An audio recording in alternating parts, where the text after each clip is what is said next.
this movie, my God, it's so lazy. It is the shoddiest Spielberg movie I'm aware of, other than BFG. Yeah. Yeah, but before we get too much into that, my name is George, and with me is Chris, and today we are looking at Indiana Jones and the Kingdom of the Crystal Skulls. You know, we're CineCringe, we watch bad movies.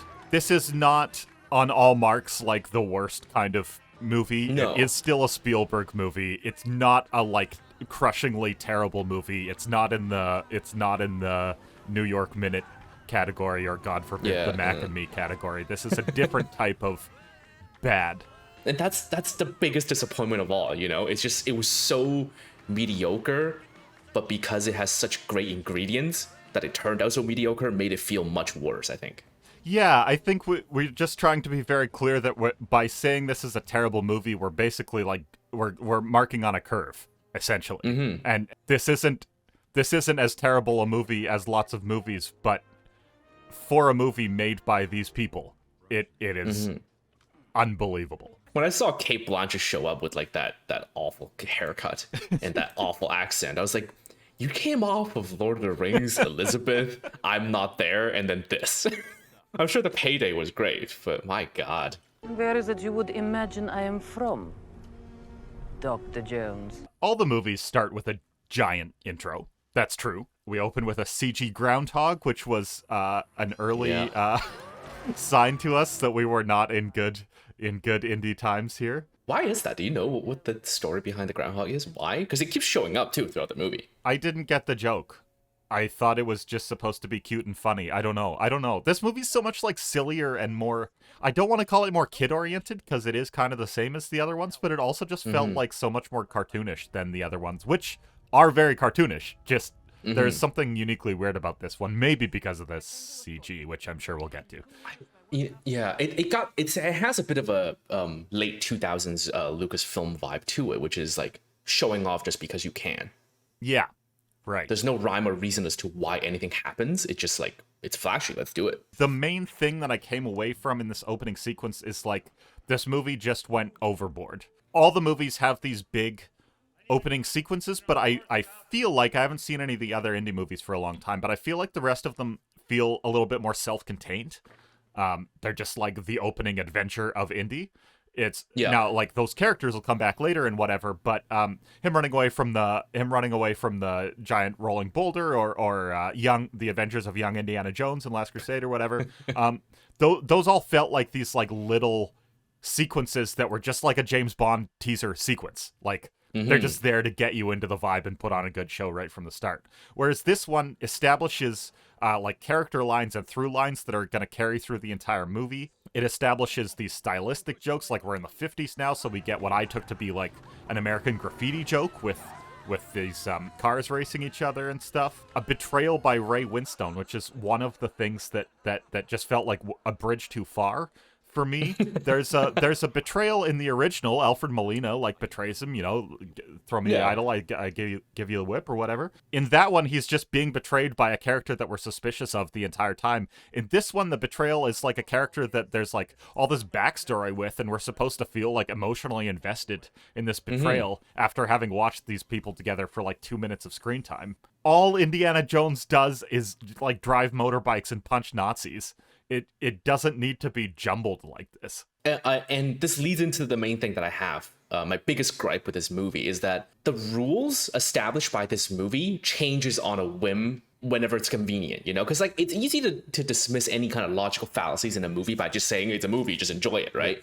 But that's a really cheap cop-out for me, because especially when it's a big budget movie by like a seasoned director like this, if you're establishing the rules of something within the world, however silly it is, you have to stick to that rule. You can't just change it whenever you want because you wrote yourself into a corner. Otherwise, nothing is ever consistent or matters. This little moment at the opening sequence with the Russians finding the super magnetic crate, Indy walks around this warehouse throwing gunpowder and then throwing buckshots around to see where they fly to, right?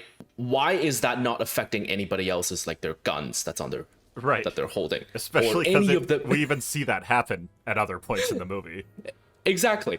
And when they finally pull out this crate and they bring out some crowbars and they open up the wooden container that it's in, the crowbars, as soon as the wood disappears, the crowbar Right. immediately gets, stuck on the crate. But that 2 inch of wood was enough to prevent the mechanism from working. Right. How does that work? Even though a moment ago we saw that it was able to suck the shot in from like far away. You want to talk about Nuketown? Yeah, I guess so. I mean, to be honest, this thing was one of the things that I liked, and I remembered that from seeing it in theater. It's one of the few times that you feel kind of real, sincere Spielberg poke through, because Spielberg is actually like kind of this like ghoulish, macabre horror director, and I feel like lost in all the discussion of how he's the like bringing a family together guy and the like wonderful childhood guy and all these other things that we associate with him is also just that he's essentially always been a straight up horror director. It's very clear. Jurassic Park we remember as a family movie in lots of ways, but it's a horrific movie that has straight up it's terrifying horror gags, not thriller gags, but horror gags. Chief amongst them the Ellie Sattler and Sam Jackson's arm is like that's an all-time horror gag. So I briefly liked these images, these kooky, creepy images of the town, but of course it led up to something and infamous. And I think that's a good, like, this scene is a great representation for the overall feel of this movie, is that it's such a great introduction to this scene. Like, this is such a great reveal of the great danger that he's in, right? To walk into a small town of nothing but mannequins and let the audience go, oh shit, this is what's happening, right? But then it was immediately squandered by the infamous fridge scene. Like, if you're gonna use a nuclear bomb as a threat with such a buildup and have the character worry about radiation, thus finding a lead-lined fridge to hide inside, then you can't just ignore every other aspect of a nuclear explosion and only choose to care about one aspect of it. The shockwave, the concussive force, the heat, the landing that would immediately kill him. I mean, like, the movie showed the Russians and their car being destroyed by the shockwave. Right. So why is the fridge not immediately meeting the same fate? So it's like, They even go out of their way to show him standing absurdly close to a nuclear detonation. Exactly, yeah. Which is like, you spend the effort to make him care about radiation and then immediately walk up a hill towards a still ongoing explosion. And it's like, and that's the thing. It doesn't make me go, oh, look how clever Indy is, like I did with, the older movies. It just makes me go, okay, well, his cleverness doesn't matter because the laws of thermodynamics doesn't apply to him. Yeah. Like, the plot armor is so thick this early on in the movie, it just means that none of the danger afterwards matters. Immediately as they shit all over the idea of any level of plausibility, as you've just mentioned, they also get you again with the CG groundhog, as if to say, yes, we do not care about this at all. Yeah. We're just making nonsense for you to look at. The other thing that stood out to me about the fridge nuking this time is just that the stakes are so disproportionate for the movie at this point. And that's, again, like, coming from my feeling that these are so often just fun little self-contained sequences at the start of indie movies. A nuke is just too big a thing. You can't do it as just, like, a fun little thing at the start and expect me to have any sense of, like, groundedness or reality afterwards. The other movies do have giant opening sequences, but they still boil down to him running from things, jumping over things, falling off things, all things that, like, a normal person could conceivably survive. A normal person could conceivably get away from. Like, I don't know. We've all wondered at some point, could I have outrun that boulder? I'm sure. But like, that's the kind of feeling that I'm talking about. I know that if I was in that nuclear town, even if I had the quick thinking for the fridge, I would be dead. It's a nuke. Yeah. But the boulder, maybe I could have gotten away from it. Maybe I could have run that fast. If you put a nuke 20 minutes into the movie, nuke, I mean, like, people literally use the phrase, use the word nuke, the nuke option, right? The nuclear option as, like, the biggest, grandest thing. Biggest thing that can happen. Exactly. So if you put that 20 minutes in and he survives it, then the rest of the threat don't matter. Yeah, he survived nukes, and then he's gonna go back to, like, punching one guy. Which reminds me, if you're interested in listening to the full-length discussion of this episode, you can find it on our Patreon. The link is on screen and in the description down below. If you go over there, you will get the entire recording in an audio format like a podcast. Check it out, support us, help us keep doing this. We really appreciate it. Anyways. I feel like we all spend a lot of time being a little bit unhappy about franchise films, sequels, reboots, etc., etc. But we don't always say what we don't like about them. Like, as though there's just sort of something inherently bad. But I think this is one, we're talking about one inevitable outcome, is if you have to do the same structure a few times, you have to go somewhere new. And if you have to go somewhere new all the time, you have to go somewhere big. And if you have to go somewhere big, eventually this is going to happen to you every time. You're going to just get out of step with, you're going to push the character like outside of the original context in which they were created. The idea of him surviving a nuke in the first movie is unthinkable. What I found very interesting about this movie is that I think, as usual, Spielberg was actually kind of ahead of his time with this, which feels weird to say because this movie is so far behind its time in lots of ways. But I think it did actually suggest some changes to Hollywood movies that were coming down the pipeline and that were really what we saw like come to fruition in the 2010s. Unfortunately, they're mostly bad changes. Indiana Jones movies were already out of time because what they were was a late 70s, early 80s take on old adventure serials from the 30s that George Lucas remembered, that Philip Kaufman remembered, that Steven Spielberg remembered watching. So this one ends up being doubly out of time because it's trying to be a 2008 take on an 80s take on an old adventure, and then so it wants to honor the legacy of the success of the original trilogy, and it does that by having this adventure that's like much more a mechanical movement from set piece to set piece than it is a traditional film that's driven by like the desires and changes in its protagonist. And I remember my mom telling me about seeing Raiders of the Lost Ark in theater, and she said she and her friends went and they were just like shocked. They enjoyed it, but they were shocked because they had never in their lives seen a movie with so much action. But the problem there is that in the interim, since 1981, when Raiders came out, that style of filmmaking conquered the world. Spielberg and Lucas conquered the world. So suddenly, this aspect of this movie, the way they're structured and the way they play out, doesn't even feel like a throwback. It just feels like how blockbusters are made, and we lose that dynamic where Indy feels like he's connected to a specific filmic tradition from a specific time, that we're recreating this 30s thing. It just feels like a blockbuster. And that's exactly what movies for the last 10 years have been like for me. You want to talk about Shia LaBeouf? He looks like a Village People.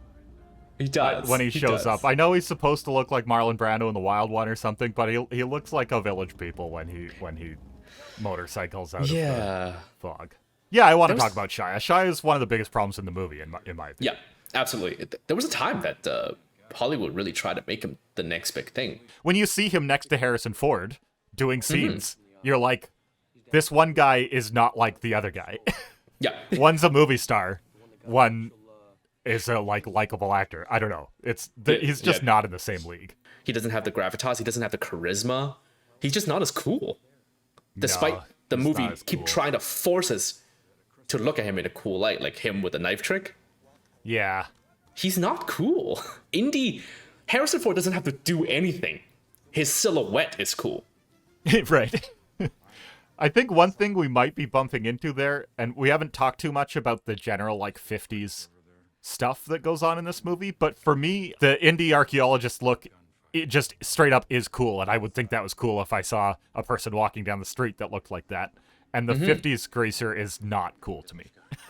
Shia LaBeouf in this movie runs into a lot of the same problem that a lot of younger actors have when they take on a role that's too big for them. I had the same problem with pretty much the entire cast except for Rosamund Pike in the Wheel of Time series, is that the young actors, they all tend to have just one expression. A slightly perplexed, confused, kind of constipated look on their face. That's exactly the expression I had while watching this movie. And Harrison Ford, if you look at his earlier roles when he was doing Star Wars, when he was doing the Raiders, he doesn't have that look. He looks confident. Yep. Even when he's not the center of the scene, when he's just in the background, he looks in charge. what I hear in what you said about the first 3 movies is that they're ultimately about faith. Indy is a non-believer, and he's faced with evidence of the truth, the Christian truth. Aliens aren't a matter of faith in the same way that God is a matter of faith. The first 3 movies were about the clash of science and reason, basically. But this one is about, ultimately, the clash of science and science, because if the aliens are real, then they just built an interdimensional spaceship and came here. There's no conflict in that with Indy. He's a man of science. They're aliens of science. They leave. But the other movies confronted a man of science with spirituality and showed that it was real, which is like a fundamentally different story.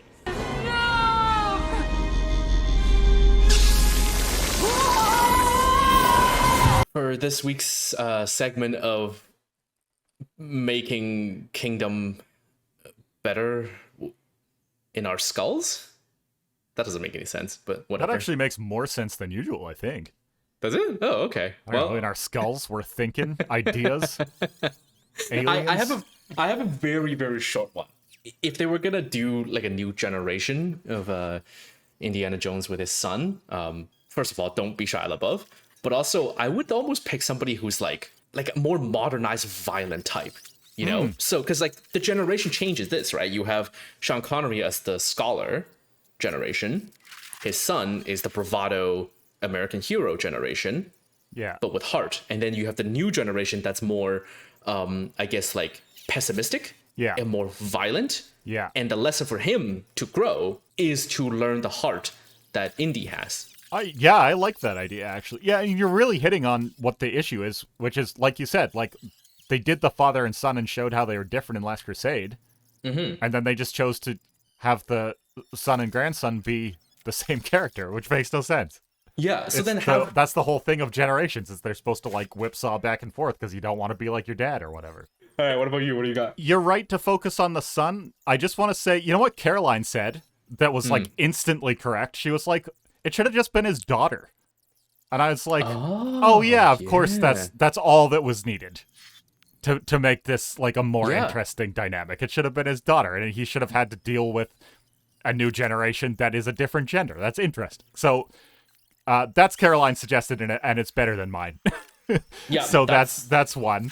My fix was, okay, the way the movie is structured is that we spend the first half of the movie with Indy and Mutt, and then we introduce Marion halfway through, and she's along for the rest of the adventure along with John Hurt and whatever.